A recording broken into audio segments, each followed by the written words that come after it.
dans la sérénité, parce qu'aujourd'hui, ce n'est pas le cas. Madame Tanguy. Oui, je souscris à ce qui vient d'être dit. Effectivement, il y a un doute sur l'indépendance des agences et il me semble qu'il y a peut-être aussi un débat d'experts derrière tout ça.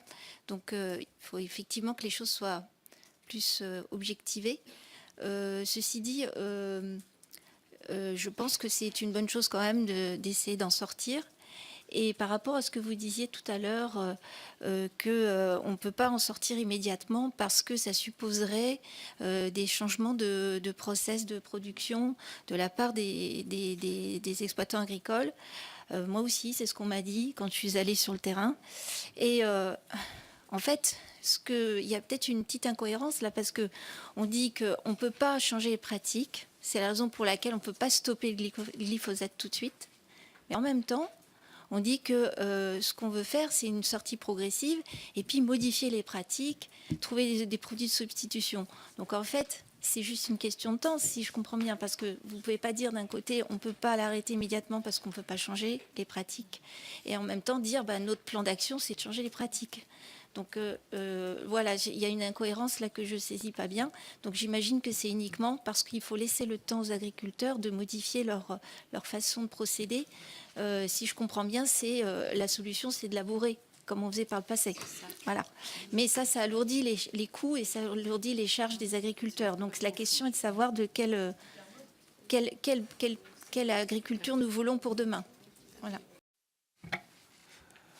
Oui, donc, plusieurs questions. La première à laquelle je souhaiterais répondre, c'est celle de M. Bourlange concernant ce que vous avez parlé des différences en termes de population qui sont faites entre les agriculteurs, les populations et les collectivités locales.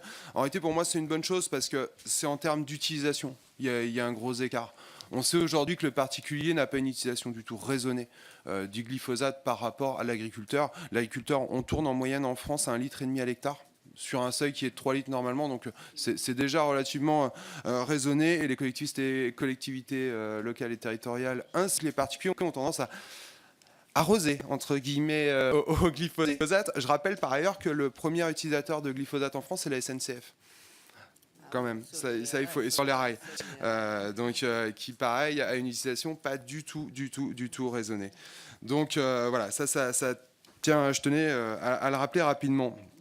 La deuxième, on a beaucoup parlé d'agriculture durable. Évidemment, c'est notre objectif, c'est l'objectif du gouvernement et du président de la République. Il l'a rappelé de nombreuses fois. Maintenant, il convient de faire attention aussi aux conséquences, parfois qu'elles ne soient pas pires que ce qu'on connaît actuellement. Il y a eu un dispositif qui a été mis en place d'agroécologie qui marche relativement bien, où on diminue justement le nombre de labours pour diminuer les émissions de CO2. Il y a également tout ce qui est captation du carbone par le sol, ainsi que certaines plantes qui sont utilisées. Ça marche relativement bien quand même.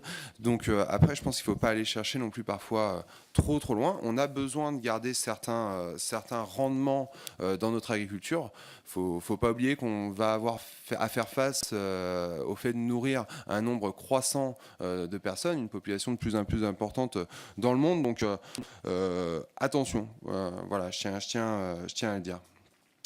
Ensuite, il y a un problème qui est ressorti plusieurs fois et que je partage tout à fait, c'est que la base de cette problématique, en réalité, c'est qu'on n'arrive pas à savoir aujourd'hui si effectivement ce produit il est dangereux ou pas. On a à peu près autant d'avis qu'on a d'agences. Donc ça pose effectivement le problème de l'indépendance de ces agences.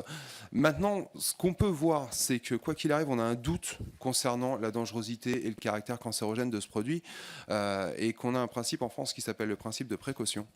Donc à partir de ce moment-là, s'il y a un doute, l'idée c'est d'interdire le produit. Mais néanmoins, je le répète, mon opinion en tout cas, c'est de ne pas l'interdire tout de suite. Sauf si la solution alternative est pire. C'est ce que craignent d'ailleurs parfois certains syndicats. Tout à fait. Je suis tout à fait d'accord avec vous, monsieur le député Bourlange. Et enfin, concernant ce qu'a dit monsieur Holroyd, concernant le produit de remplacement, effectivement, dans un monde idéal, je souhaiterais que ça vienne plutôt du public. On peut penser en effet que ça viendra plutôt des entreprises. Je pense qu'en termes d'incitation, il y en a déjà une qui est très forte, c'est l'annonce. C'est quand on fait l'annonce tout simplement de dire qu'on va sortir du glyphosate, c'est déjà une incitation forte. C'est ce qu'a fait d'ailleurs dans un autre domaine le ministre de la Transition écologique. Quand on annonce que l'interdiction de vente de véhicules essence ou gasoil en 2040, c'est aussi une incitation pour dire aux constructeurs, maintenant, il faut vous mettre à travailler sur des énergies alternatives.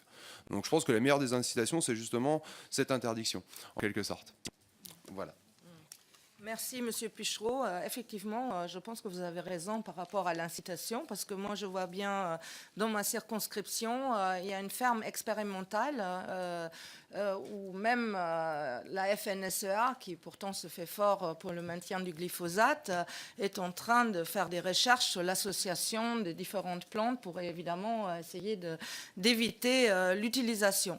Mais je crois que ce qui sort de tous nos débats et réactions aussi aujourd'hui, surtout, on a besoin d'une information scientifique objective, que ce soit pour les décideurs européens ou pour nous. Donc, je vous propose au nom de notre commission de saisir M. Villani, président de l'Office d'évaluation des choix scientifiques et technologiques, d'une demande de rapport sur le fonctionnement des agences européennes chargées d'évaluer la dangerosité des substances mises sur le marché. Et à l'issue des travaux de l'Office, il nous rendra compte de ses investigations et de ses préconisations. Voilà. Alors, j'en arrive au point 3 et 4 de notre ordre du jour. Oui. C'est vraiment l'application du principe quis custodes custodet. Hein. Qui gardera les gardiens? Voilà.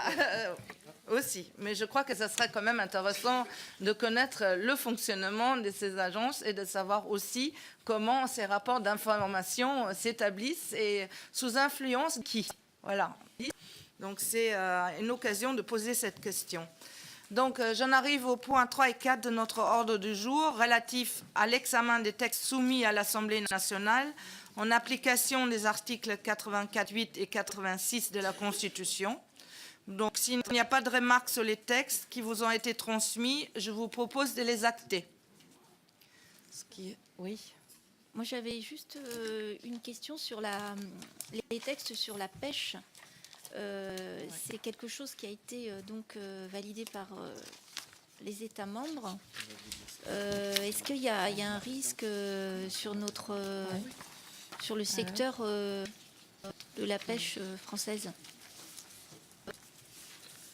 Est-ce que ça ne met pas à mal le changement de règlement relatif à la politique commune de la pêche? C'est une mesure technique, en fait.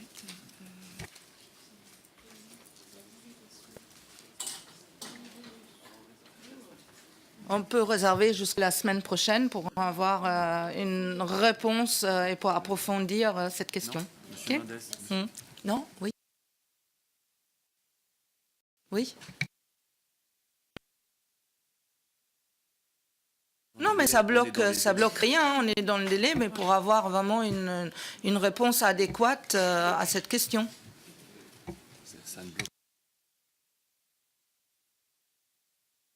On est dans le délai des semaines, ça ne bloque pas la négociation.